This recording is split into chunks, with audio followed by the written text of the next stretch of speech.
A millionaire invites her black maid's son to play chess as a joke. Little did she know, he was a child genius. Come here, boy, how about showing me how you play chess in the slums? Mrs. Victoria Whitman's voice echoed through the living room of her grand Beverly Hills mansion, dripping with the arrogance of someone who never had to earn anything themselves.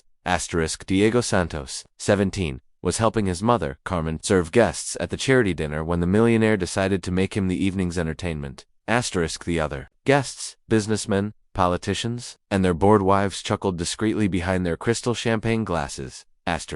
Victoria had organized the event to raise funds for underprivileged youth, but clearly she hadn't expected to have one of them serving canapes in her own house. The irony. Delicious to her.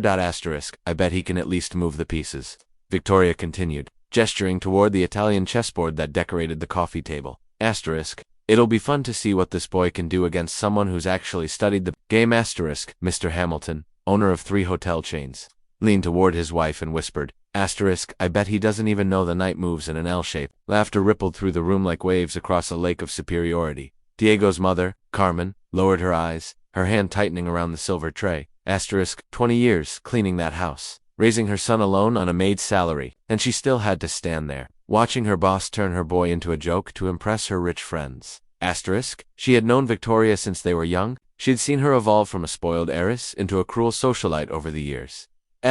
Carmen, you can stop serving for a few minutes, Victoria ordered, her voice coated with fake kindness. I want you to watch your son play. It'll be educational for both of you. But Diego remained still for a moment, his dark eyes scanning not just the chessboard but every face in the room. At 17.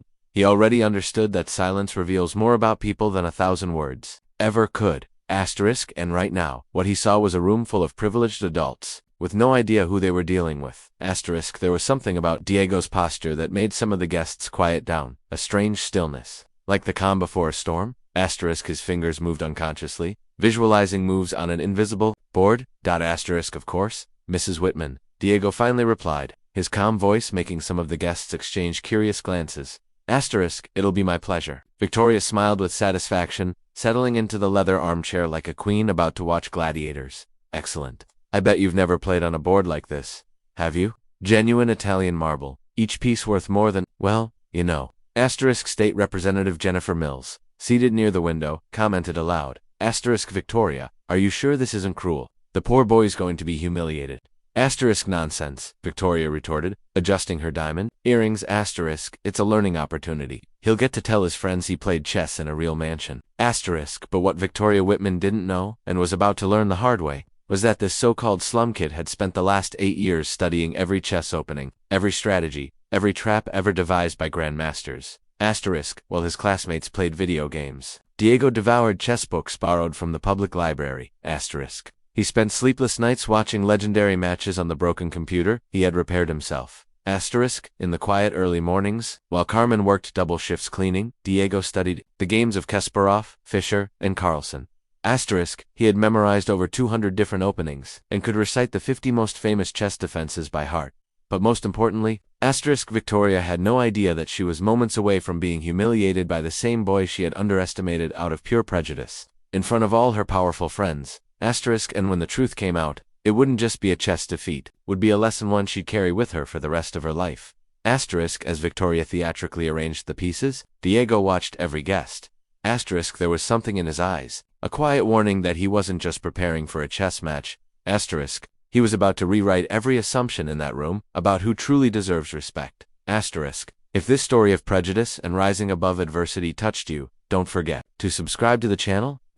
Because what happened next? It proved that judging someone by their appearance can be the most costly mistake a person ever makes. Victoria confidently sat on the white side of the board, the same confidence of someone who's never lost anything important in their life. I always play white deer. It's a family tradition, she declared, completely ignoring the fact that in real chess, the color is decided by a draw. Diego simply nodded, silently arranging his black pieces with a precision that made Mr. Hamilton frown. Each piece perfectly placed, exactly centered, as if this Italian marble board was just another in a long line he'd faced before. Victoria turned to her guests and announced, if the boy manages to give me even one scare, I'll donate $1,000 to donate some public school. Laughter echoed through the room again, but this time, Diego looked up and smiled. smile that didn't reach his eyes. Carmen felt a chill run down her spine. She knew that smile. Asterisk, it was the same smile Diego had as a child, whenever someone underestimated him at school competitions. Asterisk, the same smile he wore at age 12, when he told her he didn't need her help with math homework anymore. Asterisk. Victoria opened the game with a conservative pawn move e4. Asterisk, king's pawn opening, dear. A classic we learned at Harvard, she explained condescendingly. Asterisk, as if teaching a child how to tie their shoes. Diego responded instantly, c5. The Sicilian defense, asterisk. Brief silence swept through the room. Asterisk, that wasn't the move of someone who might know how to move the pieces. Asterisk, it was the move of someone who knew chess theory. Asterisk, interesting, murmured Congresswoman Mills, leaning forward in curiosity. Asterisk, Victoria hesitated for 3 seconds, long enough for Diego to realize, asterisk, she had memorized a handful of openings, but didn't truly understand the principles behind them. She played knight to f3, asterisk a. Familiar pattern, one she had likely learned at some social club. As Victoria pondered her next move, Diego allowed his mind to drift briefly down memory lane. Asterisk, 8 years earlier, when he was only 9, he found a torn chess book in the library trash. He had hidden it in his backpack and brought it home. Mijo, why do you want to learn that? Asterisk, his mother had asked him, exhausted after yet another double shift cleaning. To be like the rich kids, Mom. They always say they're smarter than us. At the time, Carmen earned only $600 a month. There was no money for lessons. Asterisk, no computer, no resources, but there was the public library, which soon became Diego's second home. Every day after school, asterisk, he walked 3 kilometers to study ancient chess matches in dusty books that no one else touched. Back in the present, Victoria finally played d3, a timid move revealing her conservative nature, both in chess and in life. Asterisk, she preferred safe, controlled positions, where social class could guarantee victory. Diego responded with knight to c6, developing with purpose, each of his moves executed in less than 5 seconds. Asterisk, as if following a mental script memorized years ago. Asterisk, our little boy is moving too fast. Victoria commented to the guests. In real chess, you think before you play. And that's when Diego made his first psychological move. He paused. Asterisk, pretended to think deeply for 15 seconds. Asterisk, and played g6, preparing the bishop's fianchetto. It seemed like an instinctive beginner's move, but in reality, asterisk, it was part of a complex strategic plan that wouldn't reveal itself for 10 more moves. Ah, you see. Victoria turned triumphantly to her guests. He doesn't have the patience to think. Typical. Asterisk, but Mr. Hamilton, who had played chess at university 40 years, I'll go recognize the setup, Victoria, he interrupted, lowering his voice. This boy is setting up a fast dragon. Asterisk, a what? Asterisk, Victoria snapped, clearly annoyed at being interrupted during her moment of superiority. Asterisk, it's a variation of the Sicilian. Asterisk, quite sophisticated. Asterisk, Victoria glanced at the board, her shoulders stiffening with a new tension. Nonsense. He must have seen it in a movie. Asterisk, but as the moves continued, something unsettling took shape. Diego wasn't just responding to her moves. Asterisk, he was dictating the pace of the game. Asterisk, every piece developed. Asterisk landed exactly where it belonged. Asterisk, creating a harmony that transformed the board into a visual symphony. Asterisk, from the corner of the room, Carmen watched, her heart pounding in her chest. She knew Diego was talented, but she had never seen him play against someone who took themselves so seriously. And for the first time in her 20 years working in that house, asterisk, Carmen saw fear. Asterisk, real fear. In Victoria Whitman's eyes, the fear of realizing that maybe, asterisk, just maybe, asterisk, she wasn't as special as she had always believed. Each humiliation Victoria tried to impose only fueled something inside Diego that she couldn't see. Asterisk, a quiet strength. Asterisk, being forged by the very injustice she was trying to project. What the privileged guests didn't know was that every snide remark, asterisk, every act of contempt, was signing Victoria's own downfall, a downfall written, asterisk, across the 64 squares of that chessboard, asterisk, soon to become the stage for one of the most humiliating defeats in Beverly Hills social history. On Diego's 10th move, asterisk, Mr. Hamilton nearly choked on his whiskey. The boy had sacrificed a pawn in a seemingly harmless move, but any experienced player could see the deadly trap unfolding. Victoria, Hamilton whispered urgently, this boy is no amateur. Asterisk, but Victoria was far too determined to prove her superiority to listen to warnings. Relax, dear, he's probably memorized a few moves from the internet. I'll finish this in 5 minutes. That's when Diego did something unexpected. Asterisk, he calmly rose from his seat. Diego calmly stood up from his chair and walked over to Carmen, who stood in the corner of the room, her hands clasped tightly together. Mom, he said in a low voice that echoed through the tense silence of the room, remember when you told me one day I'd show these people who we really are? Carmen nodded, her eyes shimmering with tears. She remembered perfectly. It was the day Diego turned 15, and she hadn't even had enough money to buy a cake. He had found his mother crying in their small kitchen, and promised her that one day, everything would change. "That boy has more class than all of us put together," Congresswoman Mills murmured to her husband, watching the quiet exchange between mother and son. Victoria impatiently tapped her fingers on the table. "Can we continue the game? I have other commitments today." Diego returned to the board, but something had changed. He was no longer the shy teenager invited for entertainment. He was a young man, carrying years of sacrifice, secret studies, and a determination, forged in adversity, on his shoulders. Diego's 11th move was executed with surgical precision, enough to make Victoria frown for the first time. He had created a double threat. If she protected her king, she would lose her queen. If she protected the queen, she'd be checkmated in 3 moves. That's not possible," Victoria muttered, studying the board intensely for the first time since the match began. That's when Hamilton realized something crucial. "You're being outplayed by a kid who's probably never even stepped foot inside a formal chess club." While Victoria desperately searched for an escape, Diego quietly observed every face in the room. Congresswoman Mills had stopped drinking champagne. Leaning forward in fascination, the hotel chain owner had put his phone aside. Even Hamilton's wife, who had been leafing through a fashion magazine, was now fully engrossed. Carmen recognized that look on Diego's face. It was the same one he had at 12, when he discovered the chess section at the public library. The same look he had, spending 5 straight hours studying legendary games on a broken, slow computer. The same look that made him wake up at 5 a.m. to solve tactical problems before school. Victoria finally made a move.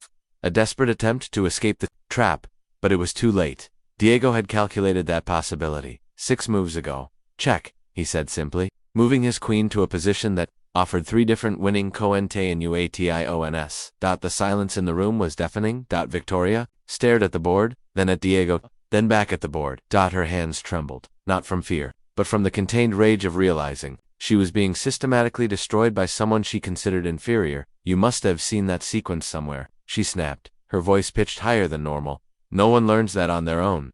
Diego smiled. "For the first time since the match began, you're right, ma'am.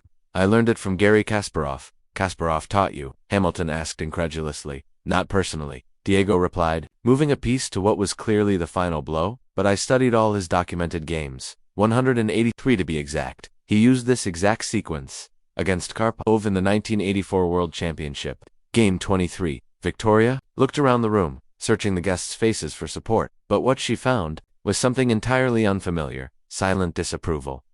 For the first time in her life, the people around her weren't impressed by her performance.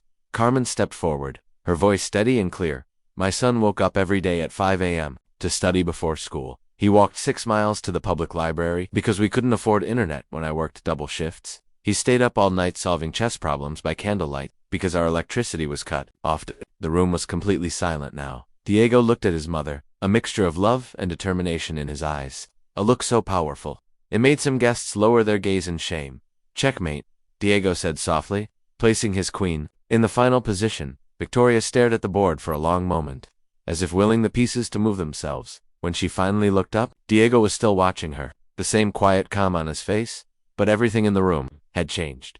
The guests no longer looked at Diego as entertainment, they looked at him as someone who had just shattered their assumptions about talent, class, and merit. And they looked at Victoria with a mix of embarrassment and disappointment she had never experienced before.